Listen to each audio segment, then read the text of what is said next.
Friends, once you are a Canadian citizen, the next step you would be doing is applying for passport if you have to travel outside. And for that, I'll show you what all documents I submitted, and I went in person to Passport Canada. Getting an appointment is a task. If you're looking for online appointment, it's next to impossible to get within 3 to 4 weeks. How I managed, I will be sharing that detail, and this worked for me and it might work for you as well.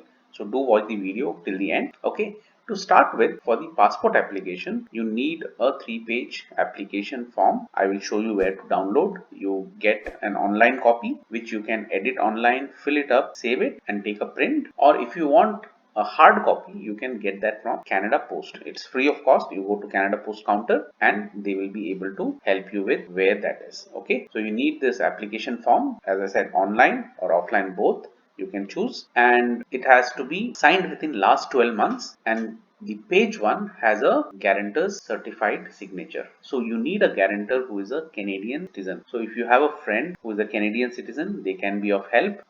They will be sharing their passport detail in this form, so you will have to also know that they are comfortable doing this. If you don't know any Canadian citizen, there are list of authorities who can do this on your behalf. I feel it becomes little more time consuming. If you have anyone who is a Canadian guarantor, that make the life easier. In my case, I had a friend who was willing to share those details. Okay, then you need two photographs which are passport size as per Canadian standard, and it has to be in last 6 months, and one has to be certified by the guarantor. Now I got this done at Walmart. I feel it's super expensive. There are places where they might have done it for half the cost, but then I was lazy and I went in with Walmart for two reasons. One, since they know the specification, there are very less chance of going wrong and a returning of application will not happen. And secondly, they were at a convenient location. Okay, so you need guarantor for both this form and this photo. Then you need to carry your citizenship certificate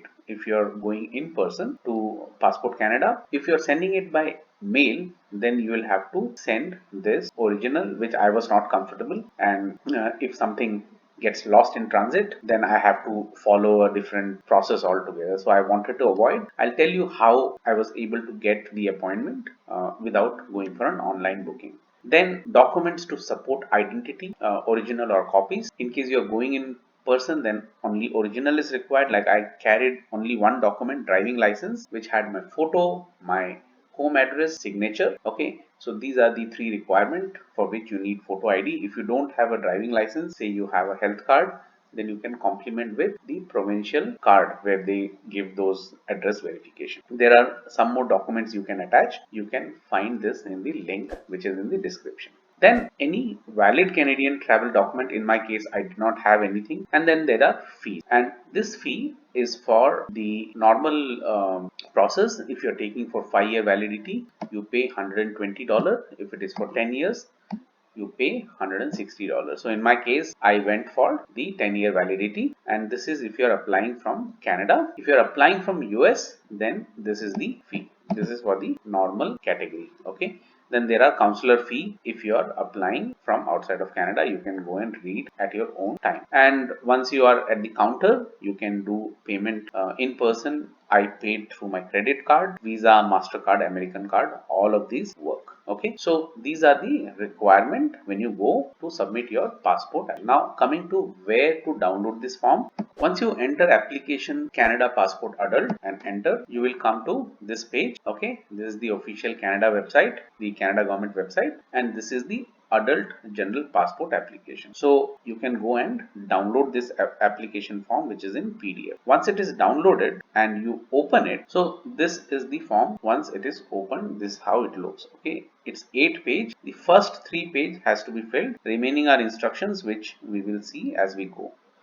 And remember, you have to open this in Adobe Reader, the PDF, and not on Google Chrome. With Google Chrome, you will be able to edit, save, but when you go to take a printout, it will not print out. So don't make that mistake. Make sure that you are editing with Adobe. In case you don't have a Adobe, if you are going first time, they also have a free trial. I think for 2 weeks, you can use that. That's how I used it, and I did not have to pay anything. Okay, so this is the form, and to reduce the time, I have already filled the form, and I'll show you how the filling has been done. So this is the filled form. As you're filling up, make sure that you're saving the form, and then once everything is done, after you check, recheck and cross check, you go and print. You can print it at home, you can take the file to library and take a printout, or anywhere you want, like from your office. That's up to you. Now coming to section 1, this is simple, surname and given name.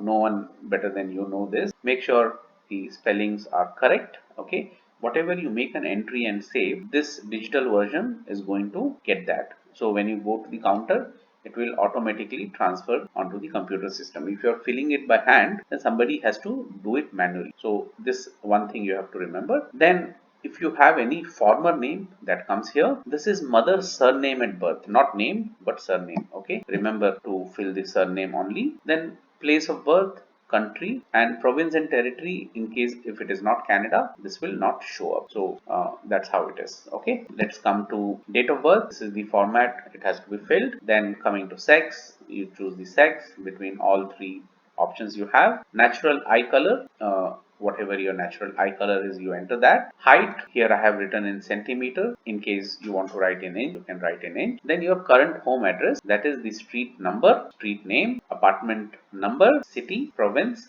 and postal zip code. If the mailing address is different, you enter. In my case, mailing address was same, so I left it blank. Then you enter the email address and the telephone where communication can be made. Then you read this declaration, and here you sign within this white area. Don't go over this, as this will come onto your passport. This signature will come to your passport. Enter the date and sign that, city, province. Now this part you will be only able to do after you take the printout. Okay, so this is not editable. Once you take the printout, you have to sign here, and I will show you the other places where the signatures will be required. Coming to declaration 2, this is the guarantor I was talking about. So the guarantor's given name, surname as in the passport, that is required. Then straight out of passport, their date of birth, Canadian passport number, date of issue, date of expire. Relationship you have to mention. In my case it was friend, so that was mentioned here. Then their telephone number and their current home address. Okay, I just made sure that everything is correct. Then they read this, and here they should have known at least for 2 years. Okay, and they have to sign one of the photo and certify the image is a true likeness of applicant. Make sure that they write. Okay, so don't forget. And once this is signed, then they sign here as the guarantor. I have known applicant for how many years? In my case, the person was known to me for more than 4 years, so that was written. Whatever your case is, you write that, and then date and signed city and province. Okay, so this is your page 1. Now coming to page 2. Page 2, serial number 3, previous Canadian travel document. I left it blank. Okay, as you can see, nothing was filled. And then in case you have, you can have a look. Serial 4, proof of Canadian citizenship. Again, this was left blank because this is for people who are born in Canada. Okay, so I left it blank. Coming to B, to be completed if you are born outside of Canada. Here I selected certificate of citizenship, Canadian citizenship, entered the number and date of issue. Okay, so that entry was made. And then serial number 2 is for someone who was born outside of Canada between February 15, 1977 and April 16, 81 inclusive. Okay, so this was not applicable for me, so I left it blank. Number 5, documents to support identity. As I said, here I had my driving license, which included my name, date of birth, signature and photo. In case you don't have a driving license, then you can look at your health card, which will have your photo and date of birth, and to complement you can have the province issued ID card, which you can get from any of the service location. If not, there are series of documents which I will share the link. You can go and check which is applicable for you. So once that entry is made, in my case only one document was entered. Again, signature has to be done here. So this is the second place where the applicant will have to sign. And coming to the next page, okay, that is serial number 6, period of validity. As I showed, I selected 10 years for which the fee was $160. Then additional personal information. Here address in last 2 years. I entered 2 addresses where I stayed, the year,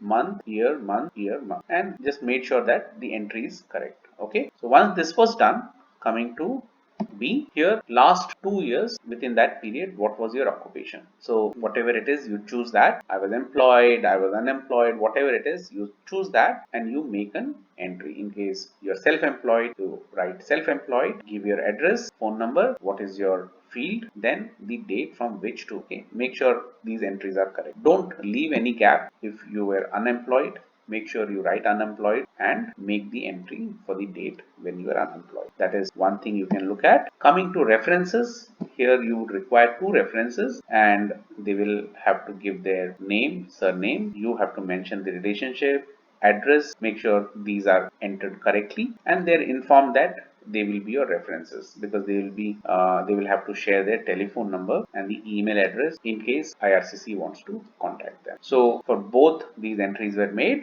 Okay, coming to the emergency contact information, this section I left it blank in case you want to give any emergency contact information. Even if it is outside of Canada, you can make an entry, and here you again have to sign. So there are three places where applicant has to sign and enter the date.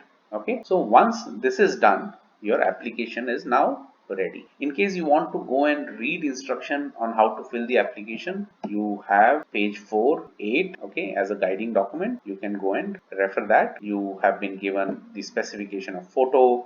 As I said, I went to Walmart and they knew exactly what is required. So once this form is filled, make sure you are checking everything correctly, and once you save, this QR code will get all your data. Okay, you take a printout and you sign at 3 locations. On page 1 here, page 1 guarantor signs here, then on page 2 at bottom sign here, enter the date, and then once you come down page 3 you sign here and the date. So once this is done, the form is ready. You just have to complement the documents which I had shown initially, and then you can go in for an in-person. I felt that it is straightforward, it's easier, and even if there are mistakes, you immediately know. In case you're sending it by mail, then you have to wait for the correspondence to happen. Now getting an online appointment can be challenging. When I was trying, it did not work out. So what I did was I walked in a couple of days before to the Passport Canada office, and one of the nearby vendor, I just inquired when in a week there is less footfall of people, and he mentioned if you come on Wednesday between this time to this time, usually it's empty. And actually, as per his suggestion, I went on Wednesday, which was the very next day, and nobody was there. I just walked in, got everything done within 30 odd minutes, and I was given a slip that within 20 days my passport will be in my hand. So friends, these are the tips which I wanted to share with you. In case you have any question or comment, please do that. I'll be more than happy to answer any of them. Thanks for watching.